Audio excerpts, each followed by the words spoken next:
Hey guys, Fezzy the Frog here with a brand new Hytale video. Here today to bring you all the intel you need for today's news video.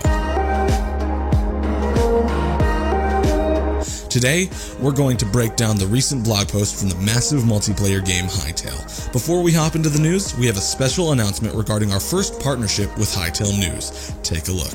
Hytale Hub is a massive forum with a growing community every single day.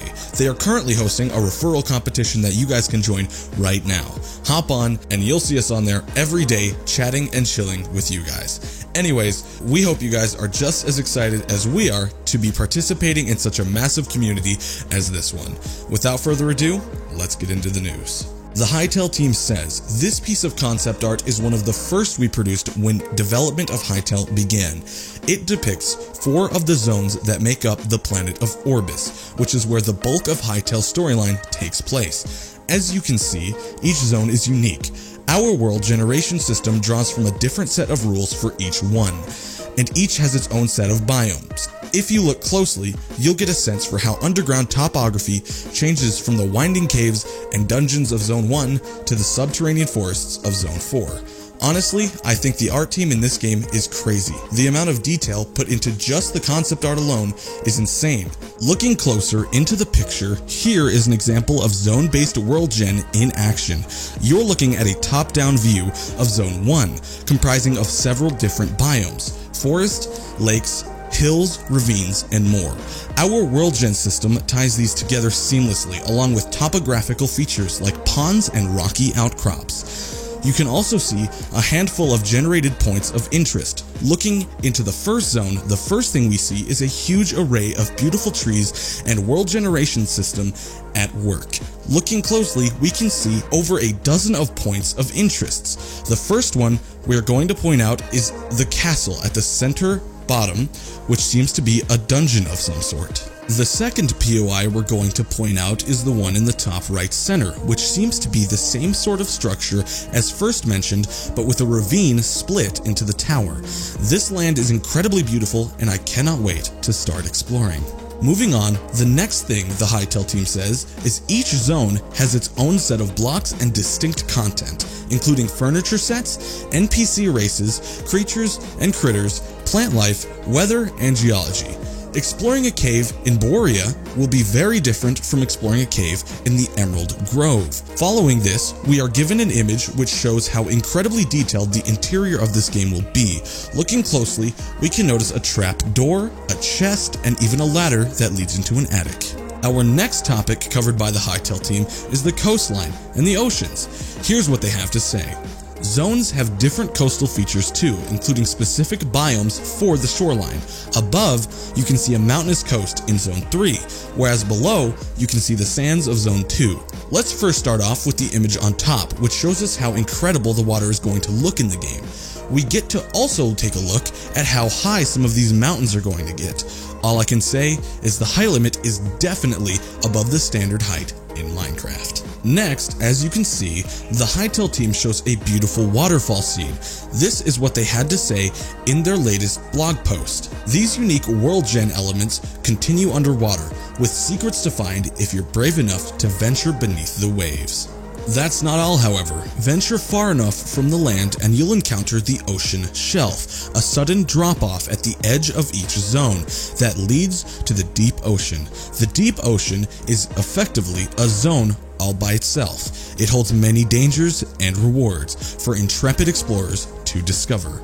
You'll have to prepare carefully in order to survive in these depths. Beyond the oceans lie the infinite lands. Hytale's storyline won't take you out that far, but our world gen tech will ensure that there's always something for you to find beyond the edges of the world. First off, all of these underwater scenes have so much detail and beauty hidden inside of them. I mean, just look at the reflection of the seafloor of the water above. I can definitely see how we'll be needing diving tanks now in order to scour the depths of the deep ocean.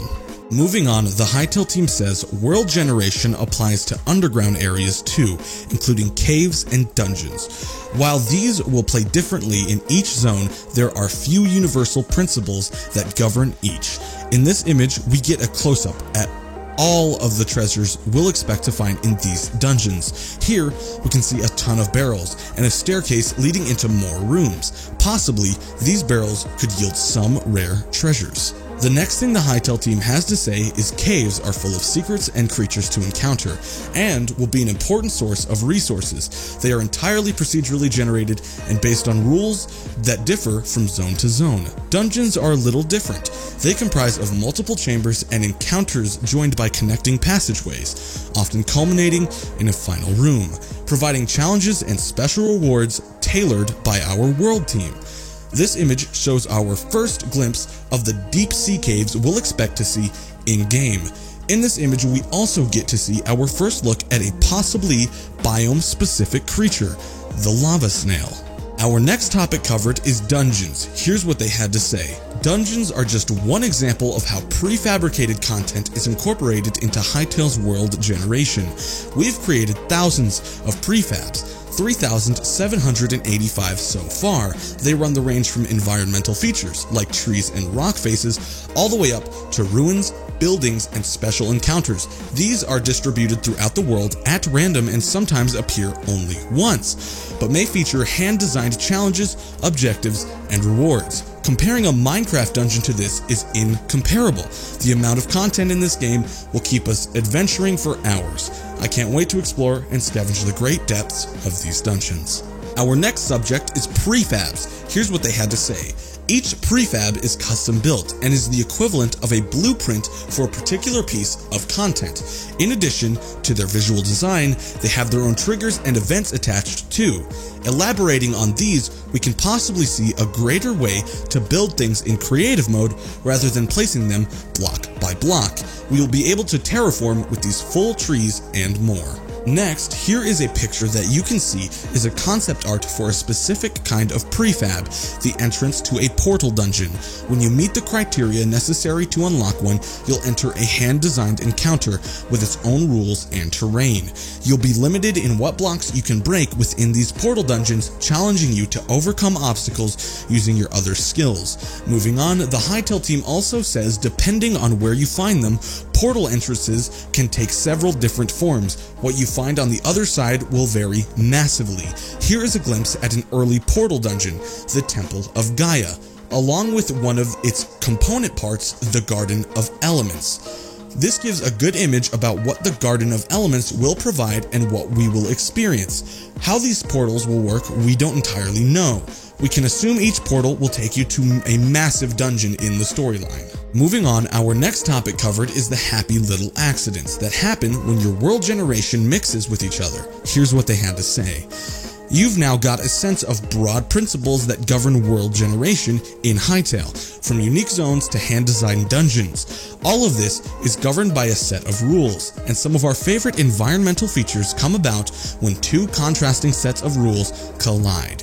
We call these happy little accidents, moments when the principles we've laid out for a given zone combine in surprising ways. The reason why the Hytale team possibly calls these happy little accidents is because they were not purposefully implemented into the game, but are now happy that they are in the game. The Hytale team then said, we've discovered rivers that carve their way through the mountains and dungeons that have been split in half by a ravine. Swampy terrain might creep halfway up a mountain, or you might be exploring a cave only to discover a lost mine deep within. These small touches help ensure that every world and the adventures you have there truly feel different. These pictures show that as a player in Hytale, we will be able to explore in many different ways of dungeons throughout the world. What's more, the Hytale team explains that all of the world generation systems we've created will be fully customizable by content creators. We can tweak world gen rules or write your own through the configuration files. You can also build and share your own prefabs and dungeons, including instanced portal dungeons. You can create and configure your own blocks, environments, and even NPCs. Combining all of these options together gives content creators the power to craft biomes, zones, and ultimately worlds of their own. Everything you can see in this picture can be changed around to fit your unique style of adventure. Let me just take this as a moment to shout out our community Discord, which you should check out right now down in the description below. The community is always active and it's just an all-around great time, so Discord is down in the description below. Go check it out. Thank you all so much for watching, and I hope you've enjoyed. As always, please like, subscribe, comment, share, and turn on our notification bells so you never miss a future upload. Let us know if we missed anything at all, and we will be sure to respond, as we would love to hear anything more about Hytale. Signing off, Fezzy the Frog.